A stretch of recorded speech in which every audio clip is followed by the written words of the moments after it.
친밀한 감정은 서로의 정체성을 훼손해요. 친해지면 친해질수록.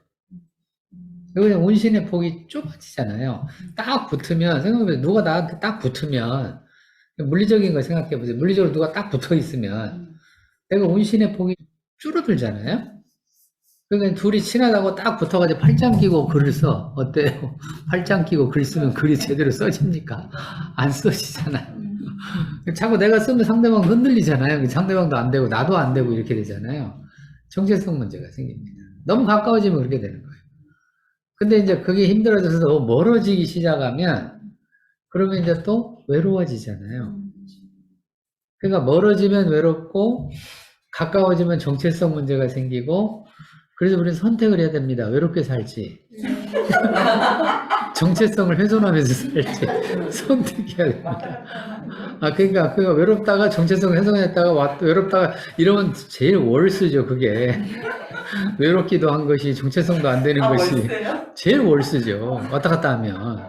그 말은 딱 붙어서 정체성 훼손돼가지고 너무 좋은 것 같았다가 막 싸우잖아요. 싸웁니다. 그렇게 되면 싸우잖아요. 정체성 훼손 때문에 싸우거든요. 싸우다가 확 멀어집니다, 이렇게. 그럼 너무 외로워지잖아요. 그럼 나를 아무도 안 좋아해. 뭐 이런 생각 또 들잖아요. 그러니까 이제 그래서 예술이란 뜻이에요. 그래서 심층적 관계 측면에서 관계는 언제나 예술이에요. 예술이란 말은 고정된 패턴이 없다는 뜻이에요. 왜냐하면 상황에 따라서, 때에 따라서, 혹은 내 마음에 따라서 다르잖아요. 어느 날은 내가 가까이 가고 싶은 마음이 있지만, 어느 날은 나는 친구랑 놀고 싶거든요. 마음으로만 얘기하면 그렇잖아요. 뭐 남편하고만 늘 있으면 뭘 좋겠어요. 그게 뭐가 그렇게 좋겠어요. 새로운 것도 없고. 그러니까 나가서 나랑 맞는 사람, 또 친한 사람, 그런 사람하고 놀고 싶은 마음도 생기잖아요. 그런 마음이 있으면 이제 멀어지죠. 멀어졌을 때는 멀어지게 두었다가, 또 그러다가 이제 친구들하고만 놀다가 보면은 집 생각이 나잖아요, 또. 네, 집 생각, 집에 가서 좀 편안하게 있고 싶고, 이제는 좀 신경 안 쓰고 싶고, 친구들이라 좀 신경이 쓰이잖아요. 안 쓰고 싶고, 집에 가서 이제 있고 싶고, 이런 마음이 또 들면 또 가까이 가고 싶단 말이죠. 근데 멀어졌다가 또 가까이 갔다가 마음으로 얘기하면 그러잖아요. 왔다 갔다 하잖아요, 우리가. 이게 마음으로 얘기하면 그럴 수도 있고, 또 상황으로 얘기하면 상황적으로도 내가 멀어져야 될 때가 있고, 가까이 올 때가 있고, 상황적으로 보면. 야, 우리끼리 뭐 하자. 그럼 가까워졌다가. 아니야, 나 밖에 일이 많아. 바빠. 그럼 멀어지잖아요. 상황적으로 보면. 그 상황적으로도 그런 일이 벌어집니다. 그러니까 내 안에 그런 오해가 없어야 내가 이거를 조절이 가능하다는 얘기를 하는 거예요. 조절이. 관계에 대한 조절. 좀 멀어졌다가, 좀 가까워졌다가, 또 멀어졌다가, 가까워졌다. 이게 예술입니다. 그럼 예술이란 말에서 아까 이제 고정된 패턴이 없다고 얘기 드렸잖아요. 그러니까 상황을 살면서 내가 적절하게 어디까지 관계를 해야. 근데 또 이런 것도 있죠. 내 마음은 좀 멀어지고 싶은데 상대는 또 나를 따라와요. 그럴 수도 있잖아요. 상대는 자꾸 나하고 놀자고 해요. 그럼 나는 멀어지고 싶은데 얘는 또 자꾸 나랑 놀자고 하면 나는 또 갈등이 생기잖아요. 이럴 때는 또 내가 어떻게 이 관계 조절을 할 건가. 이런 복잡한 주제들이 생기죠. 그게 심층적 관계입니다. 그래서 이제 이거를 지금 이제 적절한 거리가 필요하다, 예술적이다, 이 말을 조금 더 원리로 얘기를 하면 관계는 언제나 불가근, 불가원의 원칙이 있습니다. 불가근, 뭐예요? 불가근. 너무 가까워도 안 된다 이런 뜻이에요. 불가근. 불가원. 너무 멀어져도 안 된다. 이거 어디서 많이 나온 말인데 이런 말. 이게 정치하고 경제에서 나오는 얘기입니다.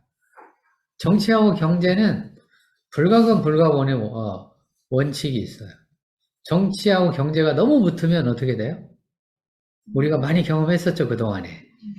정경, 유착 이런 문제가 생기면 그래서 유착 문제잖아요. 유착이라는 게 밀착이라는 뜻이잖아요. 정치하고 경제가 너무 붙으면 비리가 생기잖아요. 정경주차 우리가 많이 경험했던 거잖아요. 우리나라의 과거 정치와 경제가 붙으면 정경유착. 근데 정치하고 경제가 따로 놀아. 너무 멀어져 버렸어. 그래서 경제인들이 이제 정치하고 상관없이 이제 막 기업을 해.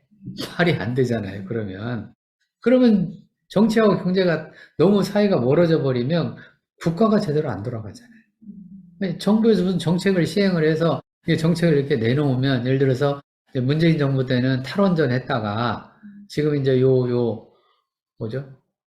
윤석열 정권에서는 이제 친원전을 하고 있잖아요. 탈원전 했다가 이제 지금 친원전으로 돌아섰잖아요. 그건 아시죠? 원전 정책이 달라졌잖아요. 그러면 이제 친원전으로 했으니까 경제도 그런 걸 좀 반영을 해서 쉽게 말해서 이제 원전 관련된 기업들이 좀 살고 그래야 될 거 아니에요.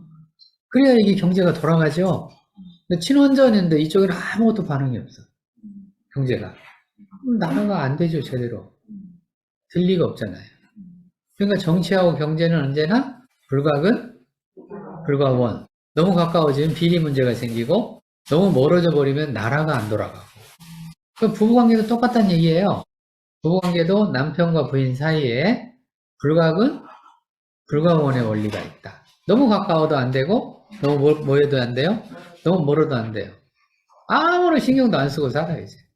너는 너대로 살고 난 나대로 살아라. 이렇게 돼버리면 이게 부부가 쉽잖아요. 이렇게 되면. 근데 그게 아니고 너무 둘만 붙어 다녀 이렇게. 둘이만. 우리가 흔히 말하는 인꼬부부라고 하잖아요. 그 인꼬부부 다 가짜입니다. 믿으시면 안 돼요. 그거 가짜예요. 그거. 왜 가짜냐? 이런 거 있잖아요. 부모 자녀 관계도 그런 거 있잖아요. 부모들 중에 이런 얘기를 해요. 나는 우리 딸이 너무 좋아. 왜요? 딸이 너무 자기 마음을 잘 헤아려서 자기 마음을 헤아려 둘이 너무 친하다. 이렇게 얘기하잖아요. 그거 가짜입니다. 그거 혼동하시면 안 돼요. 딸이 엄청 노력하는 중입니다. 엄청 노력해가지고 자기의 정체성을 훼손하면서 맞추는 중이에요. 그걸 모르더라고요, 사람들이. 딸은 지금 망가지고 있는데 자기는 너무 좋대. 딸이 자기 마음을 너무 잘 헤아려서. 혼동하시면 안 돼요. 오케이? 생각해보세요. 부모가 자녀한테 엄청 맞춘다. 그래서 딸이 너무 좋다. 또는 아들이 너무 좋다. 이게 뭔 말이에요? 부모가 희생하고 있다는 뜻이에요. 그러니까 그렇게 되는 거죠. 예를 들어서 내가 보고 싶은 드라마 나는 우리 아들 때문에 못 봐. 우리 딸 때문에 못 봐. 얘가 뭐 드라마 보면은 나는 늘 거기 가서 같이 앉아서 드라마를 봐. 그래서 우리 너무 사이가 좋아. 사이가 좋아. 뭔 말이에요? 그럼 너는 뭔 드라마를 좋아하는데 그 질문 나오면 딸이 좋아하는 드라마만 좋아해요. 그게 어디 어른입니까? 어른은 그렇게 말하면 안 되잖아요. 어른은 자기가 좋아하는 것도 있고 상대가 좋아하는 것도 있지만 둘을 조율하는 게 어른이잖아요. 맞죠? 우리가 알잖아요. 밀착되어 있거나 융해 관계가 형성이 되면 한쪽이 망가진다는 걸 알잖아요. 왜 밀착되거나 융해 관계가 형성이 되어지면 언제나 주도권 문제가 생깁니다. 그러니까 힘이 누가 세냐의 주제가 늘 생겨요. 힘이 센 쪽에서는 자기 마음대로 합니다. 힘이 약한 쪽에서는 언제나 희생을 당하는 거예요. 그런 거예요. 그러니까 너무 붙으면 이렇게 문제가 생깁니다. 당연히. 그거는 이제 부모 자녀 관계도 그렇고 부부 관계도 그렇고 또는 친구 관계도 똑같아요. 마찬가지예요. 친구 관계도. 자, 그러니까 이제 우리가 이제 심층적 관계로 다시 갑니다. 적절한 거리를 유지하기 위해서는 예술적인 마음이 필요하다고 얘기해 드렸습니다. 오케이? 그래서 너무 이거를 기계적으로 맞추시면 안 돼요. 기계적으로. 그러니까 이 얘기는 바꿔서 이야기하면 뭘 의미하는 거냐면 그러면 친하다는 게 뭐냐라는 주제가 생겨요. 중요한 질문이 생깁니다. 친하다는 게 뭐냐.